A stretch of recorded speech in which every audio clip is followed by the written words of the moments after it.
বাড়ির বড় মেয়ে হলে যা হয়। মামা, সামনে তো সরস্বতী পুজো, তো আমার বান্ধবীরা বলেছে যে সবাই হলুদ কালারের শাড়ি পরবে, তো আমাকেও একটা হলুদ কালারের শাড়ি।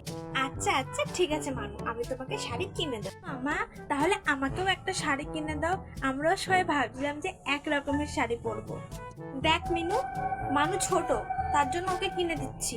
তুই এখন অনেক বড় হয়েছিস, আমার একটা শাড়ি আছে, সেটা পরে যাস, নতুন শাড়ি কেনার দরকার নেই। ও মামা, আমাকে 10 টাকা দাও তো, আমি একটু ক্যাডবেরি খাবো। ও, তুমি ক্যাডবেরি খাবে? ঠিক আছে দাঁড়াও, আমি তোমাকে 10 টাকা দিচ্ছি। মামা, আমাকে একটু 50 টাকা দাও তো, আমি একটু পড়তে যাব।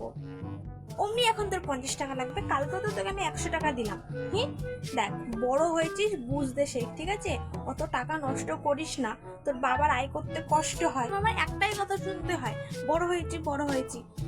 আমার ভালো লাগে না।